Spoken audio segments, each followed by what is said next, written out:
And then some of the kids, like we're already planning on staying a couple of days. I saw those, so no problem whatsoever.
We good to go? Okay.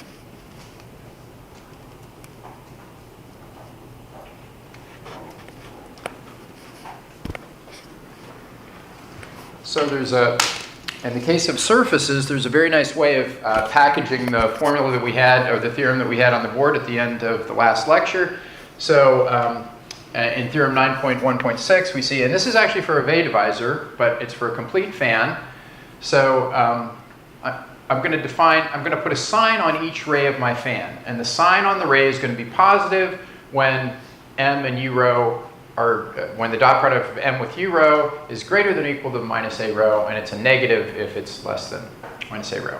So the theorem, and this is actually, it's really a corollary of the previous result, is that here's the dimensions of h0 of d in degree m. So h0 of d in degree m. The little h means just the dimension of that vector space, right? So it's 1 if sine of dm is all positive, which is exactly going to happen when vdm is empty. And it's 0 otherwise. So I have a very concrete description of the h0 of my divisor in a particular degree m. The h1 is a little more complicated. It's either 0, it's the max of 0, and the number of strings of consecutive minus 1s in the sign pattern, but then minus 1. So I take the number of consecutive signs, number of consecutive minus 1s, number of strings of consecutive minus 1s, and I subtract 1 from that, and that's my h1.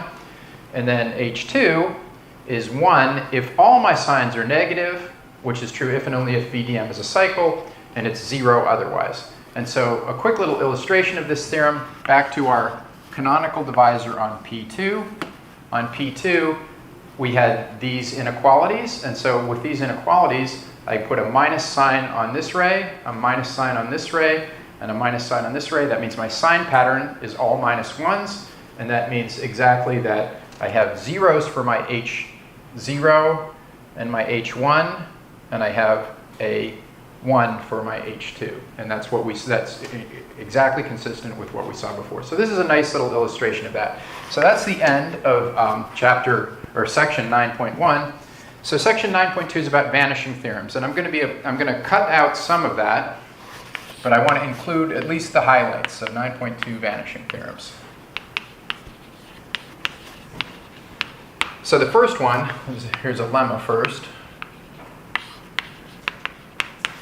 So D is summation A rho D rho Cartier, or Q Cartier,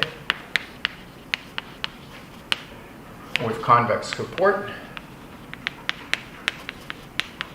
Then the following are equivalent. D is Neff. Phi sub D is convex. And LD is Cartier and base point free for some L element OZ plus. So this lemma won't get proved, but it's going to be relevant to the biggest theorem of section 9.2. So this is a beautiful vanishing theorem that plays a key role in many, many, many computations. This is de Mazur vanishing. Yes?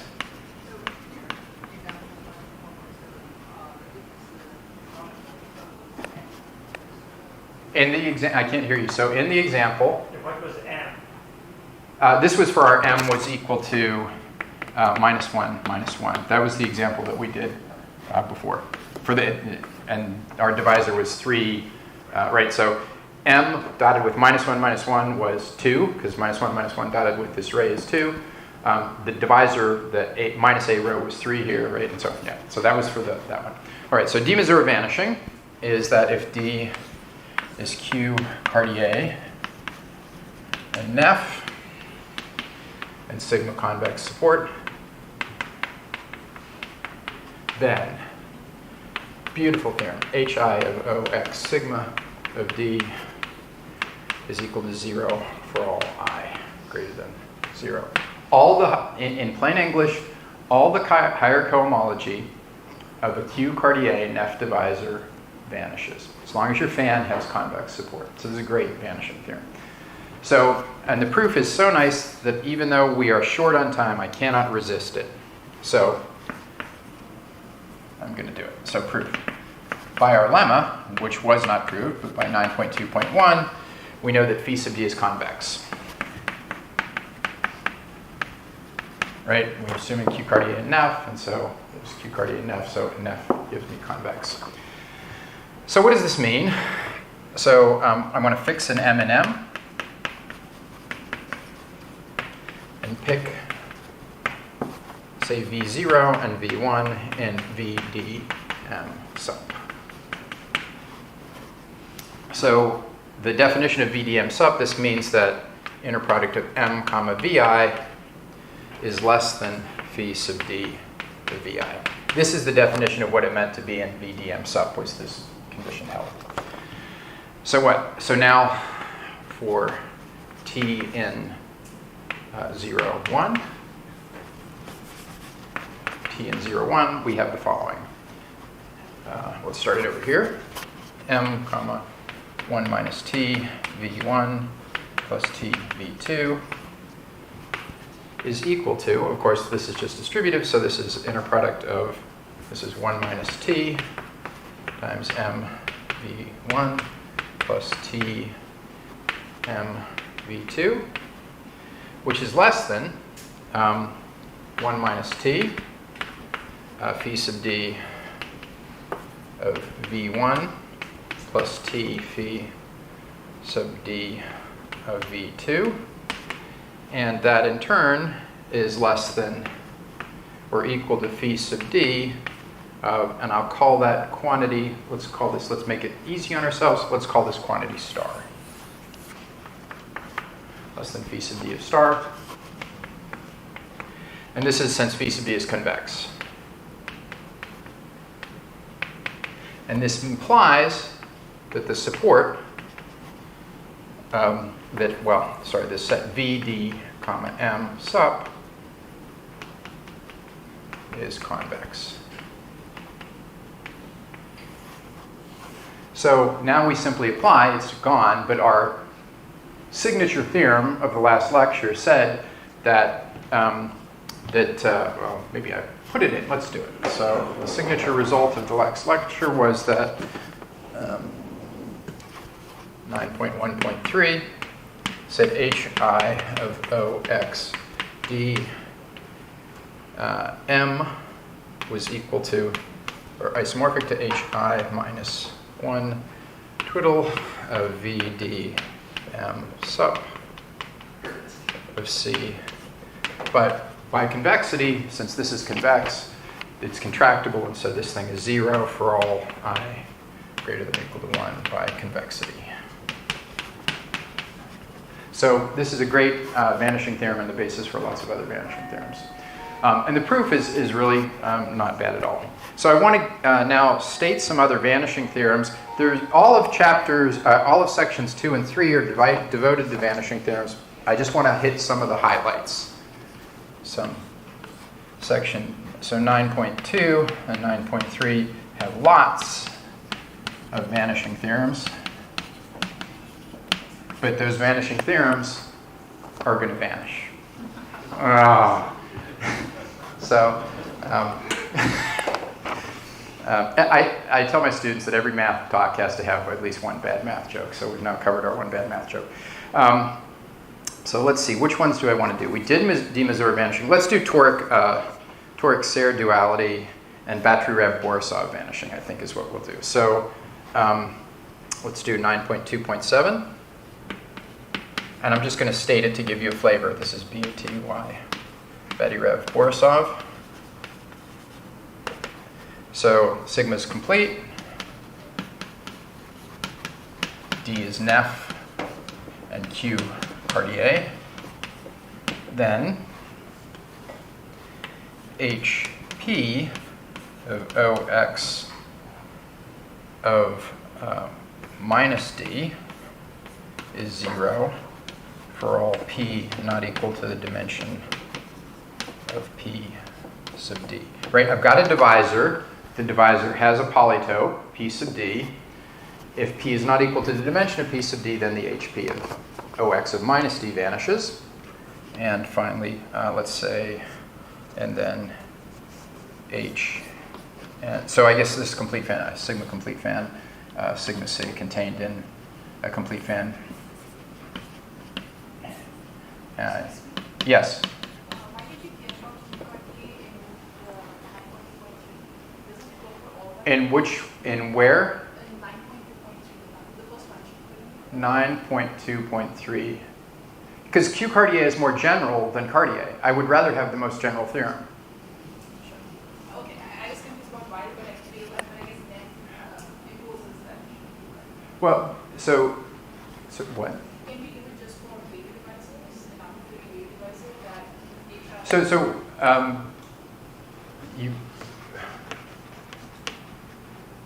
So you're saying that all Fade divisors are Q card?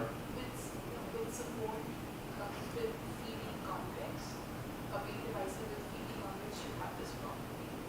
I'm not understanding your question. So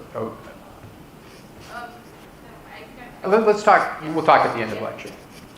So and then Hn of OX of minus D is the direct sum M in the relative interior of PD intersect M of the C chi of minus M. So there's a theorem of Battery-Rev-Borisov. The vanishing is, of course, this piece, and then the top cohomology has that. And then the last one that I think I do from vanishing is... It's not H, it's H, measure of P sub D. oh, I had this is equals in it. Oh, my bad.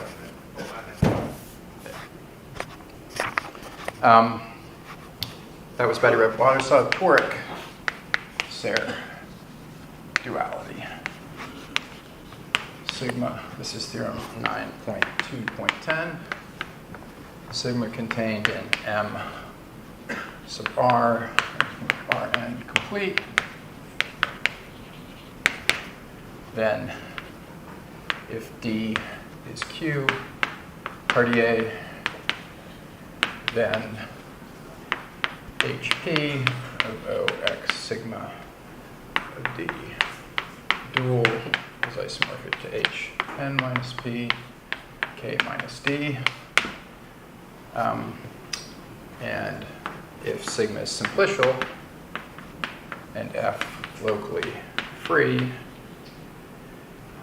then HP omega x sigma check Q tensor F dual is isomorphic to Hn minus P check Q x sigma F dual. So for toric seriduality, one of the exercises, and the key, actually I should say the key here is that if we have, is 9.2.9, which says that a normal toric is Cohen-Macaulay. So what you might say very reasonably is, well, we have seriduality for, projective varieties, so why do I care about seriduality in the toric case? Because we have it for projective varieties. So the thing is that notice that it's simply not the case that all smooth, complete toric varieties are projective, right? So that's the first reason, is that this is something that where you can't necessarily apply the usual seriduality because you don't have projectivity. And the key is that that normal torics are Cohen-Macaulay, I would say. And the other thing I wanted to say as an advertisement is there's a beautiful exercise, one of my favorite exercises, I can't remember the number, but I'm pretty sure we assigned it, which uses Alexander duality.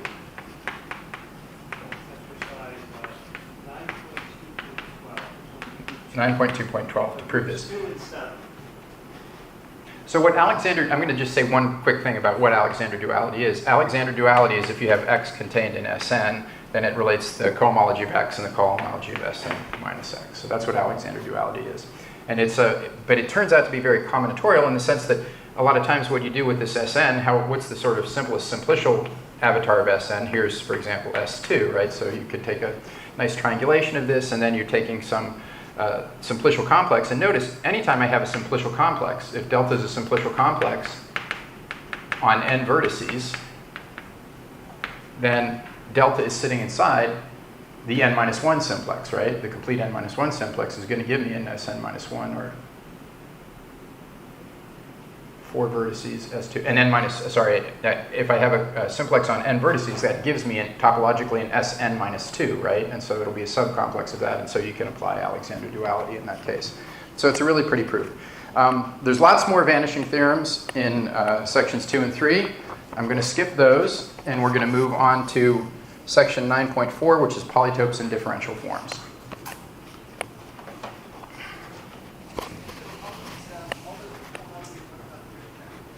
Say it again. It's check cohomology, but it's the same as because we have an affine open cover, Serre's result tells us that that's good enough to compute. So even though it's check, we're computing it as check cohomology, it is the real cohomology.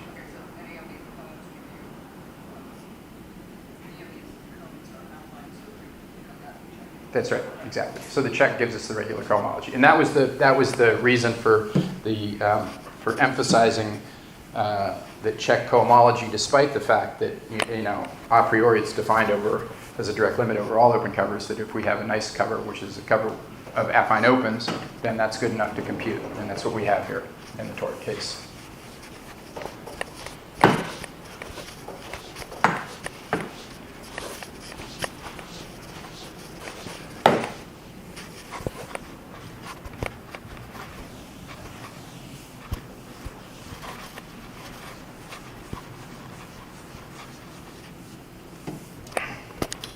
So, section 9.4, polytopes and differential forms. So, quick reminder of a few things. So, if f is this is not specific to polytopes, but if f is a coherent sheaf, x is complete. We can define chi of f. The Euler characteristic of f is just the alternating sum. I greater than or equal to 0 of minus 1 to the I of hi of f. This is, of course, the dimension of hi of f. And these are always, this is a finite sum. It's going to stop in the dimension. So if f is a X is a complete variety of dimension n. These things vanish above the dimension of X, and so this is a finite sum, and this is going to be an integer. So Euler characteristic, it's terrible. I don't know. My chi, of course, Euler characteristic, chi Euler is additive on short exact sequences. This is trivial, right? From the long exact sequence in cohomology, it means that if I have a short exact sequence, F goes to G goes to H, that chi of the middle thing is chi of the two things on the ends, right? This follows immediately from the long exact sequence in cohomology. And finally, if X is projective and L equals OX of 1, what does this mean? If it's projective, that means there's an ample line bundle. In this case, L is going to be my ample line bundle. I use the sections of that ample line bundle to map into projective space. On projective space, I have the hyperplane bundle, right? That's the class of a hyperplane. We know that pic of projective space is Z, and it's generated by the class of a hyperplane. What this line bundle is it's take the class of a hyperplane in projective space. That class of a hyperplane gives you exactly the line bundle L when you pull it back to X, right? So this is what this means, just as a quick refresher. And so, F coherent, then chi of F tensored L of D is going to be what? So this is an alternating sum of the cohomologies of this. We know that for Serre, by Serre vanishing, all the higher for D sufficiently large, all the HI for I greater than or equal to 1 of this vanish. So this is just going to be computing the H0 of this, right? So this is going to be computing H0. This computes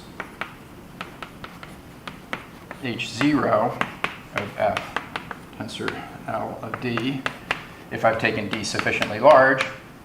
And in fact, it turns into a polynomial in D. It's a polynomial in D of degree less than or equal to the dimension of X, which is somebody who likes commutative algebra. Tell me what the name of that polynomial is. It's the Hilbert polynomial. So this is just the Hilbert polynomial. So this is and that's an easy to compute object. So those are some simple or quick facts. For an example of this, of course, if I take chi of just OPN of L, this is going to be what? This is exactly the dimension of the K of X0 through Xn in degree exactly L, right? That's the Hilbert polynomial of projectives of the homogeneous coordinate ring of projective space in degree L, which is going to be what? Help me out. Binomial coefficient. No beers, no teas. I'll buy you a lunch. What is it? N plus L, choose L, right? Or choose N, doesn't matter, they're the same, right? So there's an example of that, and that illustrates this point. All right, so that was our quick refresher on some basics. So Earhart polynomials. So the Hilbert polynomials, this is defined for arbitrary for any projective variety. It's going to have a Hilbert polynomial. For any coherent sheaf on a projective variety, this says that it has a Hilbert polynomial. And so now we're going to relate the Hilbert polynomial to something rather Toric specific called Earhart polynomials. So first I'm going to define, so let's see, this is call this theorem def. Although it's really theorem, I'm writing the definition inside it, 9.4.2. This is called Earhart Reciprocity. So P contained in MR, isomorphic to Rn, full dimensional lattice polytope. And I pick some L in Z plus. Then, if L is greater than or equal to 0, the Earhart polynomial, which I have to define, of P of L is equal to L of LP. I have to tell you what that is. This is the cardinality of LP intersect M is QL. And if L is greater than 0,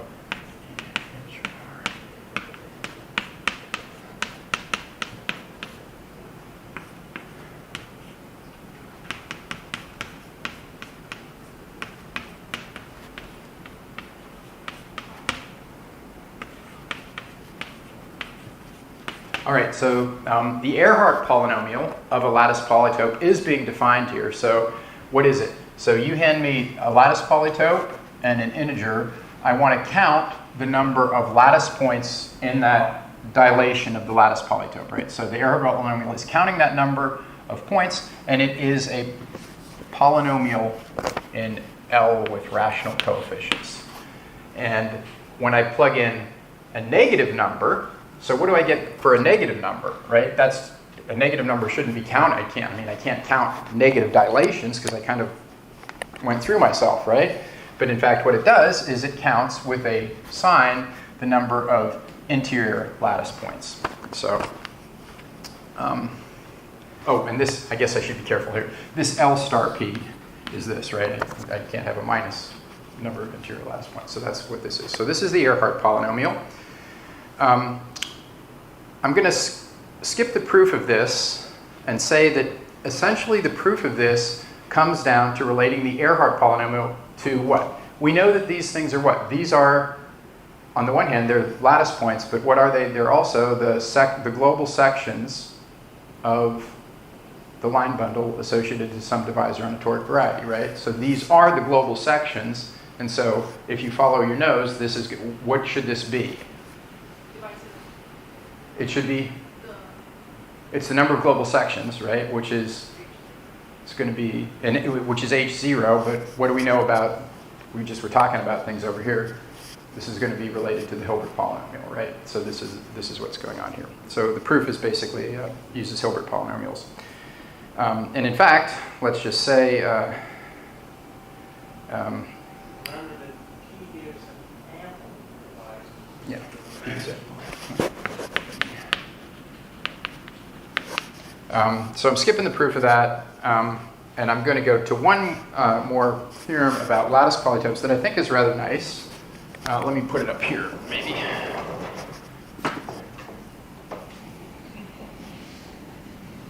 Or down here, I guess, as the case may be. Down.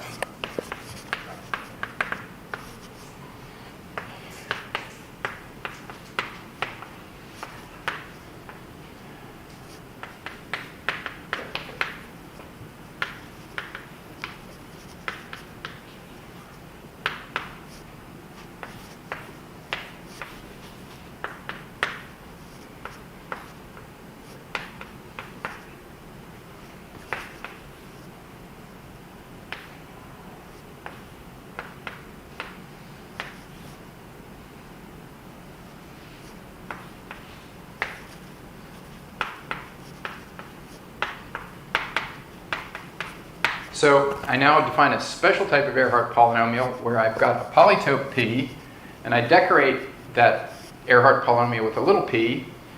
And what does that mean? If I take the Euler characteristic of the sheaf of differential p forms, and I twist by the Elf multiple of the divisor corresponding to my polytope P, this is going to have some polynomial, right, in L. And if P is a simple polytope, remember that means that the dual polytope is simplicial, then this is a unique polynomial. So, and you might say, well, why are you defining this? Who cares about this, sheaf of differentials, and why do I care about this Earhart polynomial P? And the reason is it has some beautiful properties. So let me write down some things. So if P is this is a theorem, 9.4.7. So P is a full dimensional lattice polytope contained in Rn and simple. We define P of I is equal to the set of I faces, and F sub I is equal to the cardinality of P sub I, the number of faces of dimension I. And then I define H sub P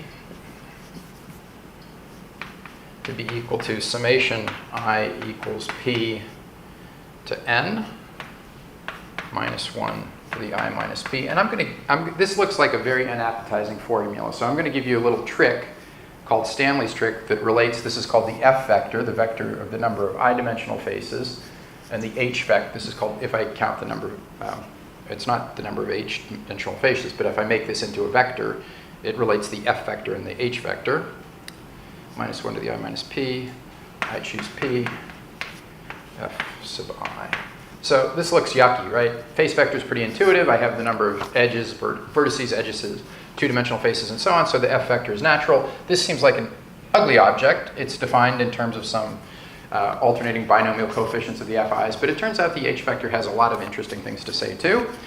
And so here's the theorem. So in this situation with these things defined, if L is an element of Z plus, then E, H, R, P, P of L is equal to summation I equals 0 to n of I choose P times summation Q in P sub I. So I'm double sum over all the I faces of the interior lattice points of LQ.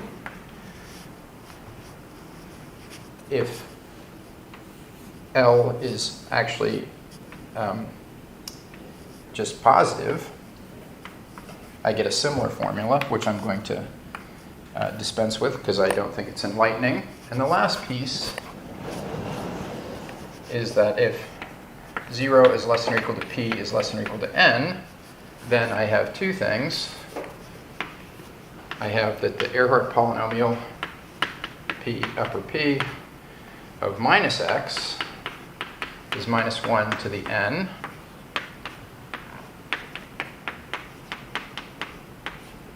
of x, and E Earhart P of 0 is equal to minus 1 to the P H sub P. So these two relations together imply, it doesn't appear to be the case, but they imply what are called the Dane Somerville relations.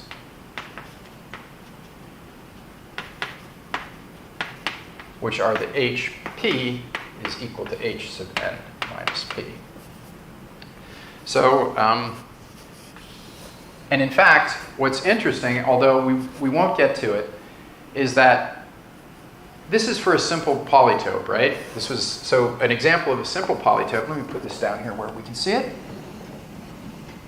So I shouldn't do this, but I can't resist. So I want to say something about why we would care about this. So there was I think, to me, one of the most beautiful illustrations of the utility and power of toric varieties is a proof of something called the G theorem. So somebody Peter McMullen conjectured a formula for the F vector. So suppose that P is a simplicial polytope.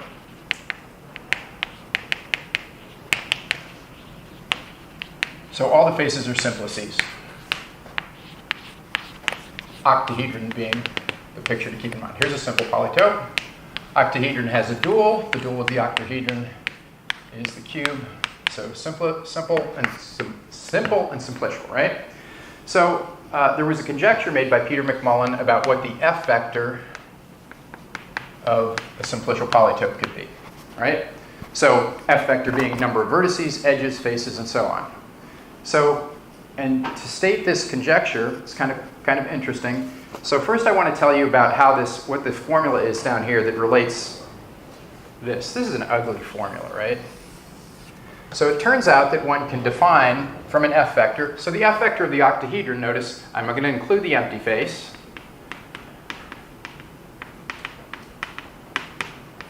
I have an empty face, I have 6 vertices, I have 12 edges, and I have 8 triangles, right? There's the F vector of the octahedron. Everybody's with me on this, right?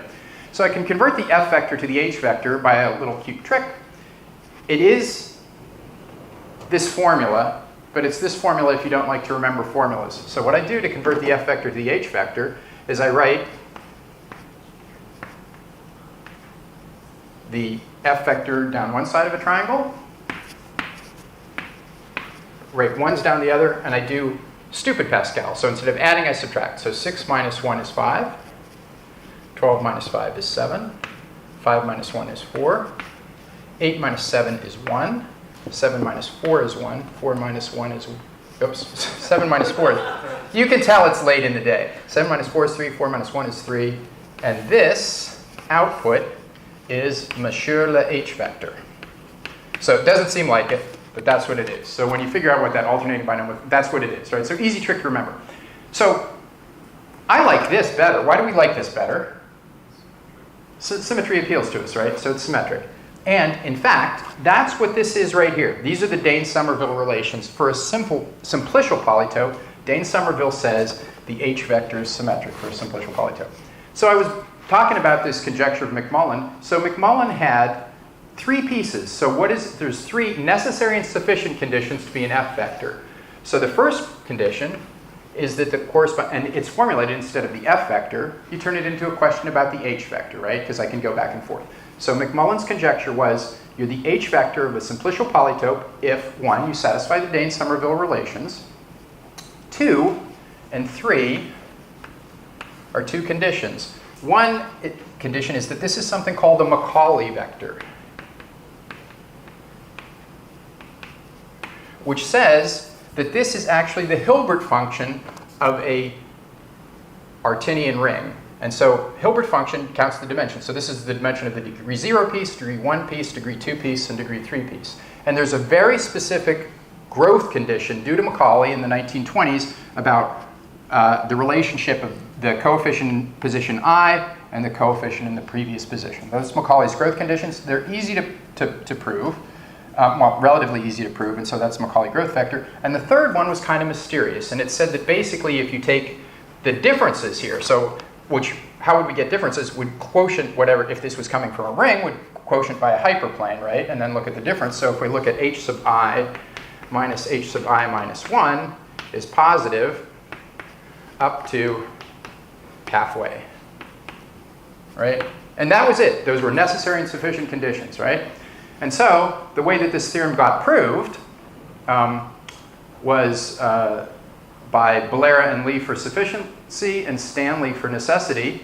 And what Stanley proved is that if you take the cohomology ring of the corresponding toric variety, I got a simplicial polytope, I got a toric variety, right? I look at the cohomology ring. These conditions are simply conditions on the cohomology ring with what?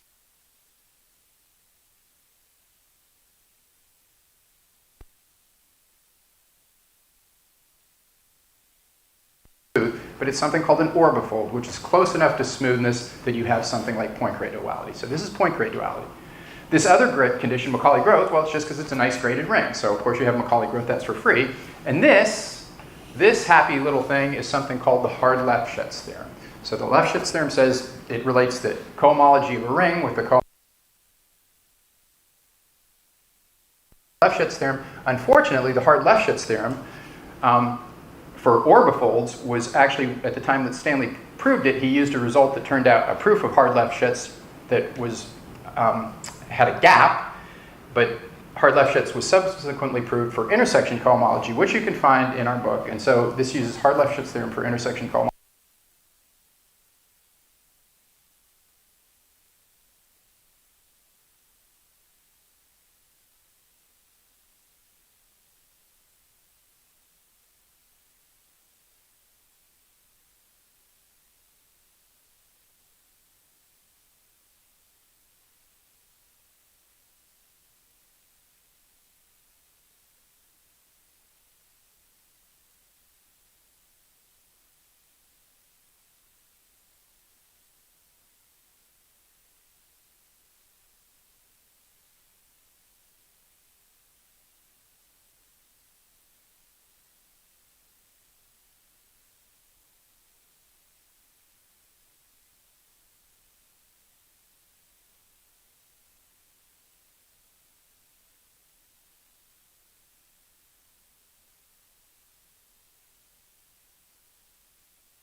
So of all the ideals in the world, it's like a line from Casablanca, right? Of all the ideals in the world, the nicest ideals are monomial ideals, right? I mean, the line from Casablanca is of all the people, all the bars in the world, whatever. Okay, so this is a great ideal.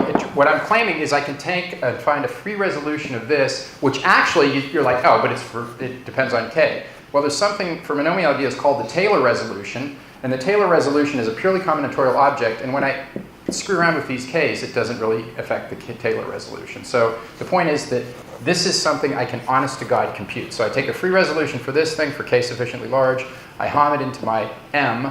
Notice if M is actually a line bundle, that means M is actually just S with a shift, right? It's my Cox ring with a shift.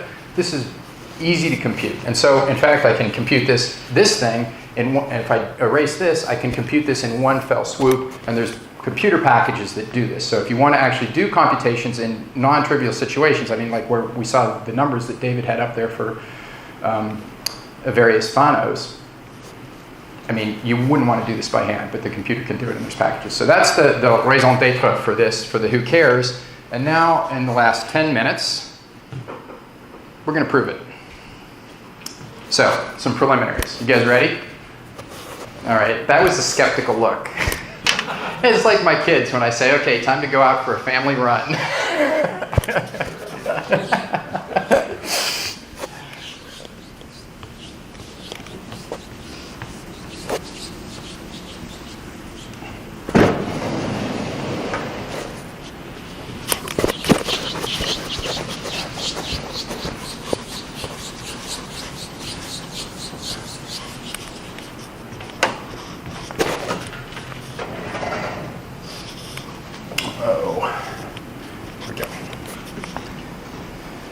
So preliminaries, quick preliminaries.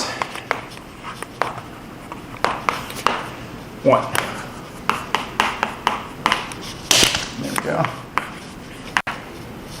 So if I have a homomorphism of R modules, from R mod I to the n to the m, first off, this is a principal R module, so it's going to be determined if I have a map of, this is of R modules, then it's determined completely by phi of 1, right? So wherever phi of 1 goes, that tells me what the morphism is, right? So phi of 1 goes to some m. And I can't just choose an arbitrary m. What do I need for this to be a map of R modules? I need a condition on what it happens to m. I heard you say it. Go ahead. It needs to be I to the n. I to the n has to kill m, right? If this is a map of R modules, I to the n has to kill m. So the point is that we see that hom of this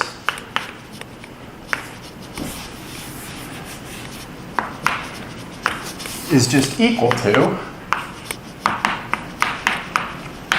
what is this? This is exactly the set of elements of R, which when I hit them,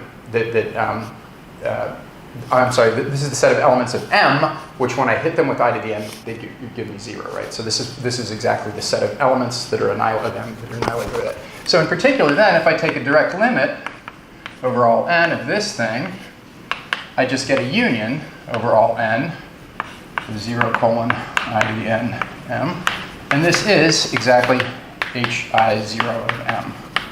So what we conclude is that this functor, which is a left exact covariant functor, is the same thing as a composite functor.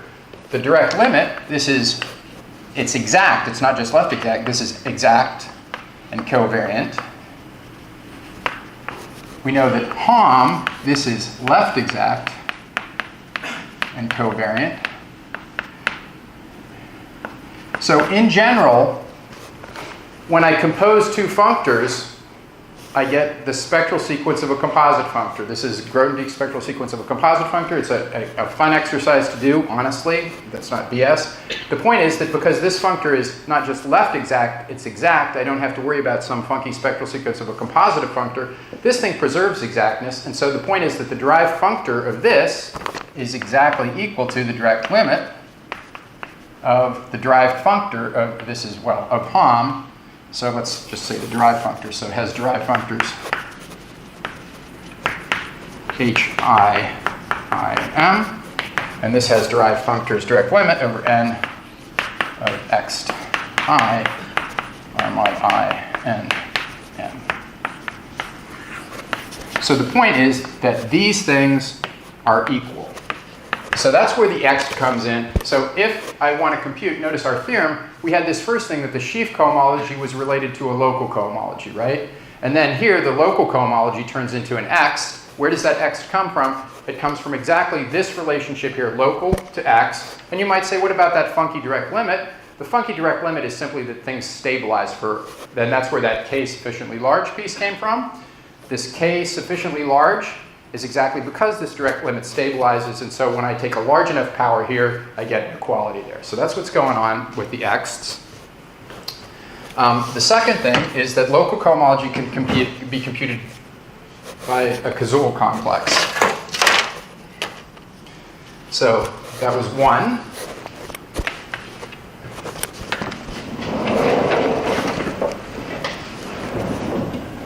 So you compute local cohomology by Cazul. So 2 is that hi of a1 up through an. I'm going to define what this is in a minute of some module m. So there's a sequence in R defining an ideal I. So in particular, this is saying the ith local cohomology of an ideal, where I have the ideal generated by a1 of m, a1 through an of m, is also equal to the direct limit over n of hi of m tensored k of a1 to the t, a1 to the t, an to the t. So this is, what does this even mean? So this is the Cazul complex on a1 through an to the t. I'm going to do it for a 3-term sequence. So the Cazul complex on a1 to the t, a2 to the t, a3 to the t is just the stupidest possible exact sequence you could have. So what's the kernel of this? Here's a map from R3 to R. The stupidest things in the kernel are the Cazul syzygies. So if I take this, a2 times this minus a1 times this, I get 0. So it's a2 to the t minus a1 to the t, 0, right? That's certainly in the kernel of this matrix. And then I have the same thing for the rest. A3 to the t, the t's in power, 0 minus a1 to the t. And similarly, 0, a3 to the t, a2 to the t, and so on. And then there's another thing here, r, which is exactly a3 to the t minus a2 to the t, a1 to the t. These are called Cazul syzygies. They're the stupidest possible relations that you could have on something, and that's the Cazul complex. So this is k of t, the Cazul complex on the a t's. Looks like this. And it's a theorem that you can compute local cohomology by taking the Cazul complex, tensoring it with your object m, and then computing the ith homology and taking direct limits. So that's a relatively easy exercise in commutative algebra. I'm almost done. I need 2 little last ingredients. Item 3 is if I have m sub I equals m, and I take a direct limit of, take m sub I goes to m sub I plus 1 by multiplication by r for r some fixed element. Then the limit, directed limit of this, of the m sub I, is just equal to m localized at r. So this seems really stupid, right? I have a module, and I have an element of my ring. And now I create a directed system by saying m1, m2, m3, it's all my module. I take multiplication by r. I take a direct limit. That direct limit is exactly just the localization of m at r. So this is, again, an easy exercise in commutative algebra. So why would I even be doing that? Well, what's going to happen is you can see I'm going to have maps between these Cazul complexes. If I shift this by 1, if I go from a1t up through ant to a1 to the t plus 1 up through an to the t plus 1, that's like multiplying this by a1, a2, and so on. That's going to be germane to this construction because I'm taking a direct limit, and what that direct limit's going to turn into by this little observation is a localization. Why do we care about localization? If you remember when David was doing the Cox ring, one of the things we did with the Cox ring to get open sets was we looked at specs of S localized at some of those X sigma hats, right? So we localized the Cox ring at some distinguished open sets. That's why we care about this construction, is because localization turns into a direct limit. Direct limit can be used to compute the local cohomology. Okay, so almost home with the preliminaries, and then we just got to write down a few little lines and put everything together. And so so that's basically it. So if we have, let me say here, this means that observation 4 is that the direct limit, if we define k of t equals k of a1 to the t, k means Cazul complex, which we did up there, an to the t. Then we have a map from kt to kt plus 1, which is exactly induced by this matrix of multiplying by a1 up through an diagonally, right? Then the direct limit over the t of k of t, let's call this of the ith term in the complex, of the ith term of the Cazul complex, is exactly just equal to the direct sum gamma in some I tuple of r localized at a sub gamma. So a gamma is the product of those things. So, all right, so recall, this is the power of the Cox ring. Power. David's cringe. I'm writing this up there so David cringes. So we had 5.3.9. 5.3.9 is actually still on the board. So 5.3.9 was this.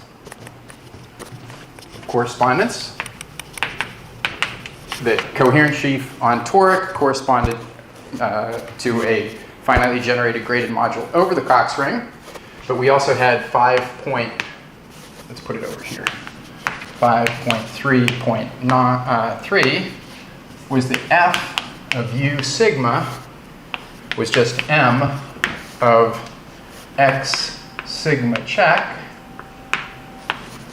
degree 0 piece. This is where I was talking about the localization, right? So and this is where f is the sheafification of the graded module over the Cox ring that corresponded to m. So we had that, and then we had 5.3.1, which was that c of sigma check intersect m. One of our nice semi-group rings was exactly isomorphic to the Cox ring, localized at x0 check, take the degree 0 piece. So these were some of the observations that we had from 5.3.3, or 5.3.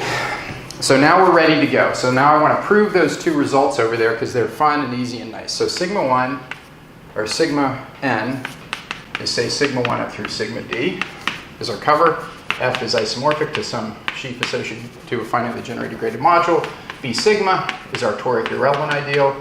X to the sigma 1 check up through x to the sigma d check is our toric irrelevant ideal. And K of t is this Cazul complex of B of sigma, right?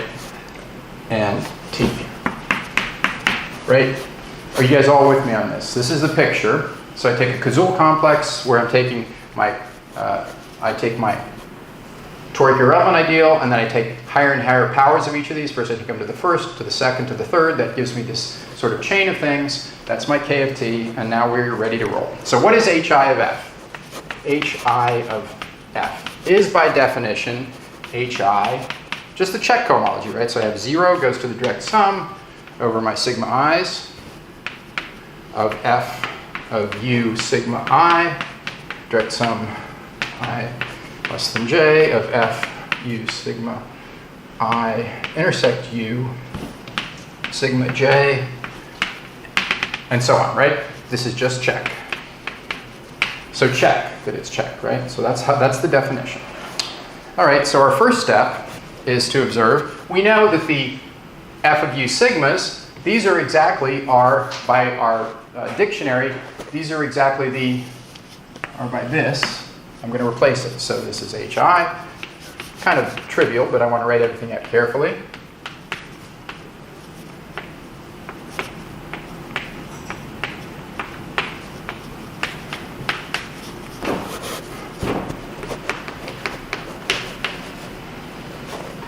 Of x sigma I times x sigma j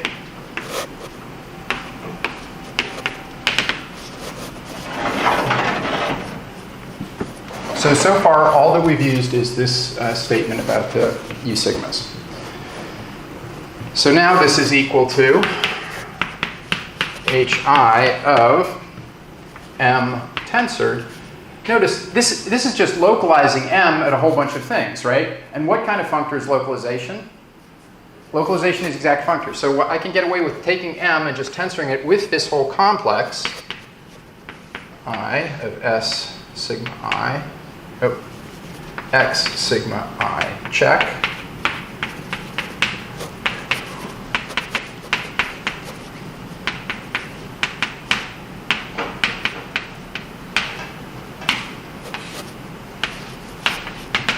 So I can pull that out, and I've got this. So what, you say? And now we appeal to our little stupid lemma here, that this localization is what I get from a direct limit of these Cazul complexes. So this, by, what do we call this, by 4.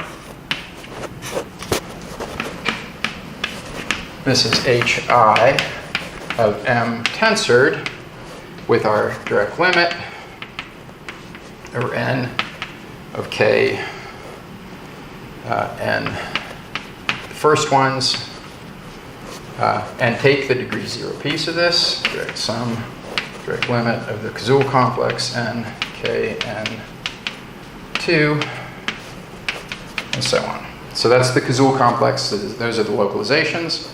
And now what is this? This is exactly hi of b sigma of m in degree 0. So why is that? What was the 8? We said that's by our observation, or not observation. I guess I'm cheating a little bit. The point was that I can compute local cohomology as a Cazul as the direct limit of a Cazul cohomology. So this was observation 2, and so this is by observation 2. So now there's one point that's here that's bad. So I did something bad. Who wants to point out the bad thing? Help me out. There's a bad thing. Don't take a picture yet. I saw somebody taking a picture. If you look over here, that theorem, there's a shift, right? There's a shift between the local, the sheaf, which is what we want, and this local cohomology. There's a shift there. And in fact, there's a shift here. So this is actually an I plus 1, which it had better be for the theorem to hold. Why is there an I plus 1 there instead of an I? And the point is that if you think about the check complex, that what happened here is we started out with these direct sums of n things. And the local cohomology, the point is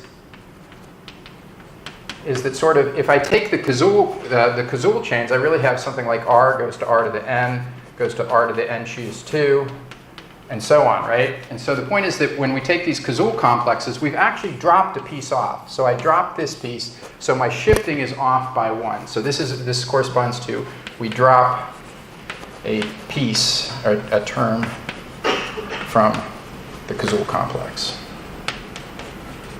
So that actually concludes the proof. Now, we're actually about 5 minutes over, but I want to do an application of this. So the point is that there's a nice way to compute sheaf cohomology, and what I want to do is to apply all the things, the tools that we have now, to compute the Hodge diamond for P2. So I think this is a really nice exercise, so we're going to go through it. It'll only take 5 minutes, so it's pretty painless, especially since I don't get to do, well, unless the typhoon weakens, we won't get to see Hertzberg and rock. So we should at least see something interesting about Hodge numbers. So this is the last example for the day, 9.5.13, the Hodge diamond of P2. So by definition, HPQ is the dimension. I'm always going to be working over C here of HQ of omega P of X. Okay, so that's the definition. So we have x's, and this is for an arbitrary, say this is for an arbitrary smooth variety. So if x is a smooth variety, smooth complete variety, then it has a nice cotangent bundle. I can take the pth powers of the cotangent bundle. I can take the qth cohomology, and now I have these numbers HPQ. So these are the Hodge numbers. So in the case of a surface, if x is a surface, we write these numbers in the following way: H22, H21, H12, what do I want here? H20, H11, H02, and then H10, H01, and H00. So that's our Hodge diamond. And I want us to compute this for P2. How do we do this? So two of these pieces we already have all the tools for. So for this row and this row, we have the tools for. So these ones, the H, let's see, the H, I want if Q is equal to 0, so that's my second coordinate. So when the second coordinate is 0, let's see. So these numbers, for the H zeros, we have what? So I have H0, H1, and H2 of omega, right? And we know what is, we have omega, we have only, what is omega 2 is what? Who's omega 2? Omega 2 is k, right? Which is minus the sum of the d row, right? So we know omega 2, what's omega 1 is what it is, and then omega 0 is what? It's just OX, right? So we have a bunch of these things. So when I'm computing for, so in particular, when P is equal to 0, for the P equals 0, those are just OX. And so for my P equals 0 numbers, which are the ones along here, I'm computing the cohomology. These are just HI of OX, right? H0OX, H1 of OX, and H2 of OX. What do we know about OX? What kind? The divisor is trivial. This is the 0 divisor if you want, right? So what do we know about that bundle? What's the support function look like? Here's P2, right? Here's good old P2. My support, I'm putting zeros on all my rays, right? What's the corresponding support function? If I sort of looked at it, here's my picture for P2. What is the support function? It's flat, right? It's 0 on every one of those faces because I'm 0. Is that guy convex? Yeah, it's convex. It's not strictly convex, but it's convex, which means it's Neff, which by de mesure vanishing tells us these guys are all 0. Oh, except for the first one. It's de mesure. Right, so we have this picture. Okay, so what about the H2s? These are H2s of, so this P is 2, so when P is 2 we have K. So these are all the homologies. These are just the HIs of the canonical divisor, which we know is minus 3D0. And we've computed that, right? We computed this fortuitously, almost as if somebody actually planned the lecture. We computed all the HIs of the canonical divisor. They were, you guys help me out. What are the numbers here? Boop. They are, this is global sections. 001. I buy you a beer. I buy you 2 beers, right? So this is 001 because we computed it already. 001. So this was simply packaging all the things that we've done in this lecture. De mesure vanishing, duality, and now this is the one where we actually have to compute, right? Because I have my omega 1, right? We don't know anything about omega 1. I could appeal to some vanishing theorems over there, but I don't want to. So I want to do the omega 1. So how do we do this? So if you recall, I know I'm way over time, but I want to finish this guy off because it's cute. So we had our sequence. So David had this sequence on the board, 9.5.12. We have our 0 goes to omega 1 of x sigma, goes to direct sum of O minus D rho and sigma of 1, goes to O, if this is, let's say, let's just say this is M tensored OX sigma, goes to 0. So we had this exact sequence from David's talk. See how you're right. Thank you. So we had this exact sequence. Now, these are sheaves, and what I was doing, my little shtick was, hey, we're really going to do everything over the Cox ring, right? So I would like this, instead of a bunch of sheaves, I would like to have graded modules. And so you can do that. It's pretty easy. So if you remember for the Cox ring presentation, if I had my M goes to Z to the sigma of 1, goes to the class group, goes to 0. Let's call this matrix A. This was a matrix that just had the rows, my rays as the rows, right? And if this is a smooth variety, I have some matrix B over here. In the case of P2, this is 1, 0, minus 1, 0, 1, minus 1. And this is just Z3, this is Z2, and this is Z. And so I can write a matrix here, which is just 1, 1, 1. This is actually called the Gale dual of this matrix, doesn't matter. That's an exact sequence of Z modules, right?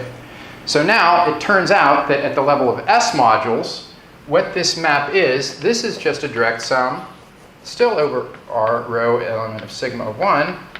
This is just S shifted by minus alpha sub rho, right? The Cox ring is graded by these things. I have a shift here.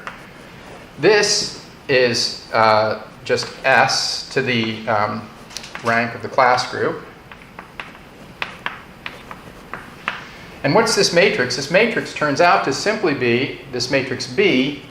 This matrix is B dot product with X sub rho 1, X sub rho n. So I make a vector with a variable of the Cox ring for each of my rays. I multiply them out, and in particular for our example, if I do that times x1, x2, x3, when I multiply this I get x1, x2, and x3. So the matrix here for us is just going to be x1, x2, x3. This goes to S to the 1. Of course, these all have degree 1 because the class group is Z, so this is S minus 1 cubed, and we have omega 1 P2, which of course is the standard presentation which we all see in Hartshorne when we see what the cotangent bundle of P2 is. You sheafify everything, right? So that's an exact this is not an exact sequence of S modules, right? Because this map has a co-kernel. But when I sheafify everything, it's exact, right? So that's what I've got. So the point is that I actually have, and if I continue this, I have omega 1 P2, S3, S, x1, x2, x3. This was minus 1. This has a kernel, S3 minus 2, S minus 3. And what do you think went here? Do you guys remember? The kernel of this is easy. These are the Cazul syzygies. So x2 minus x1, 0, and so on. And this maps factors. So the kernel of this is my omega 1, P2. And that's the co-kernel of this map. So I have, the point is that I have a nice presentation for my module omega 1 of P2. All right? So what? So then what I can do then is I now have to do, so I compute a free resolution. Remember, I had this S mod B sigma to the K. Well, B sigma to the K, this is just x1 to the K, x2 to the K, x3 to the K. And a free resolution of that is easy. So I have S shifted by minus K to the 3 goes to x1 to the K, x2 to the K, x3 to the K, goes to S, and then this is something called the complete intersection or a regular sequence. The syzygies are still the Cazul syzygies. So I'm going to not write it out. The point is that I can compute the free resolution for this, and then I can apply HOM of S mod B sigma to the K into omega 1. Because I have the descriptions of both these things, I can compute this and compute. And when you do that, I leave it as an exercise, you figure out that my H1, H0 of omega 1 is equal to H2 of omega 1 is 0, and H1 of omega 1 is equal to 1. So that computation, and again, this was, we had already 2 hours of lecture. I just went through a long and complicated derivation of a proof, and now I'm throwing this stuff up on the board. The point is that this is not, I could be lying to you, but I'm not. So this is something that using these X to compute is really doable. We just did a computation that showed that those have this dimension, and we now have computed the Hodge diamond for P2, and that's a good place to stop. So that was a big gulp, a lot of material, but I think it's all beautiful. And the point to me is, you read Hartshorne chapter 3, you read about cohomology, you're like, yeah, right. Super concrete, honestly computable. You can do really non-trivial examples of the cohomology of toric varieties, and it's so doable that there's software packages that can do it for you, right? So you give it the ray generators, you give it the cones, that's all we need, right? Pretty simple data, discrete geometric data. You tell me the cones, that's combinatorial, the ray generators, that's discrete geometry. You tell me some divisor and turn the computer loose and it'll tell you all the cohomology. Good place to end, thank you, see you lunch. I said I was buying lunch for everybody.